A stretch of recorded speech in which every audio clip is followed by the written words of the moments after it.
Hey everybody, I'm Jill Redfern and welcome to Third Shift Movement Shop, home of literal technique. This tutorial is an introduction to the external obliques. The externals are one of the four abdominals and they are also one of the 7 muscles central to our alignment. You're going to look at some anatomy in this tutorial, but this is a dance technique tutorial. The externals are key to our technique. They stabilize the lumbar vertebrae, they stabilize the pelvic barrel, they laterally flex the vertebrae, they flex the vertebrae forward, and they also rotate the vertebrae. We should be using these muscles in each and every movement when we dance, anytime, any place, anywhere. I'm going to show you what these muscles look like and where they are in your body. So let's take a look. Here are the external obliques. The externals are a pair of muscles. Notice that the muscle fibers are on the sides of the body. The externals essentially have one origination point, and the one point of origination is the surfaces of ribs 5 through 12. You can see in this picture that the origination points are where the green lines are, but those are ribs 5 through 12, the surfaces of ribs 5 through 12. So I want to stop and take a closer look at the rib cage barrel, just to emphasize what the surfaces of the ribs means. So take a look at this picture of the rib cage barrel from the side. You can see the ribs, and on the right side of this photo, there's a darker gray.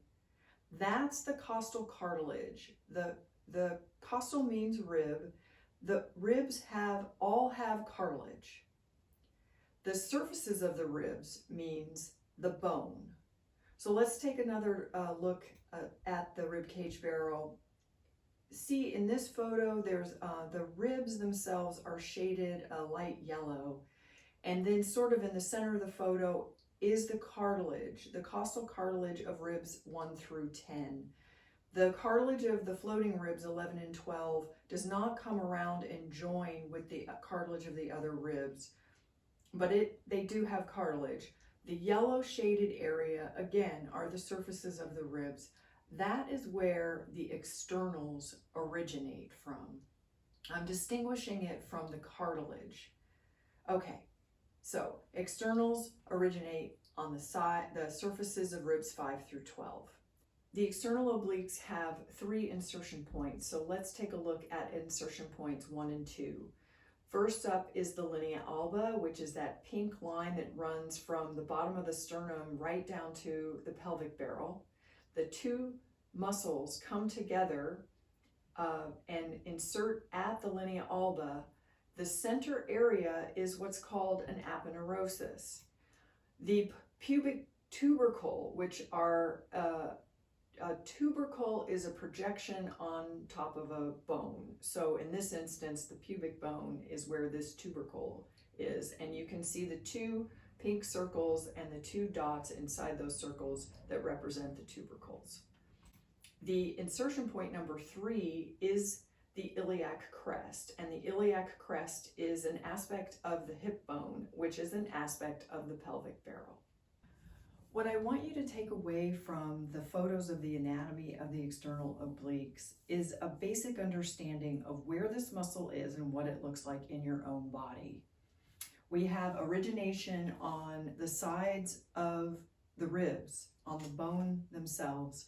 We have insertion at the linea alba and at the front and sides of the pelvic barrel.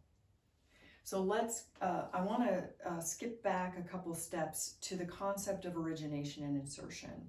The general rule is there's an insertion bone, and an origination bone and an insertion bone.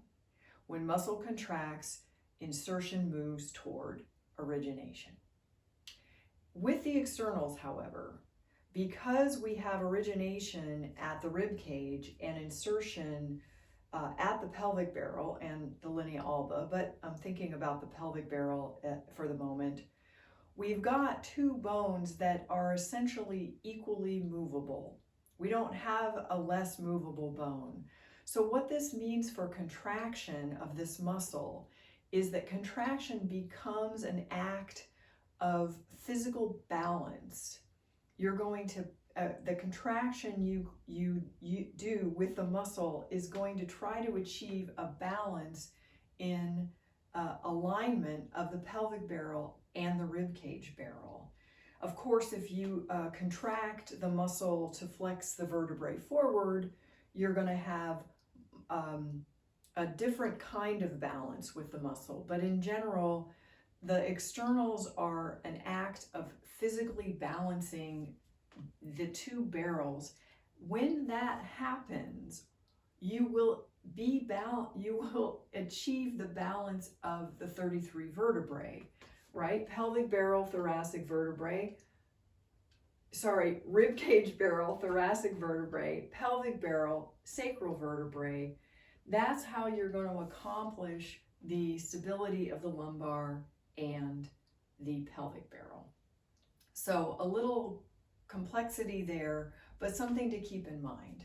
All right, so in your class this week, before you start class, lie down on the floor and close your eyes and visualize the external obliques. Visualize the origination points. Visualize the insertion points. Visualize contraction of this muscle, these two muscles. We know that they will rotate, laterally flex, flex forward, and stabilize the vertebrae. Visualize all of those actions. Once you get into class, take every opportunity to isolate the use of this muscle in every combination, any combination where you are moving the vertebrae in ways in which you're going to engage the externals. Focus on that and see what happens with your general alignment while you're dancing. Okay, I'll see you next week.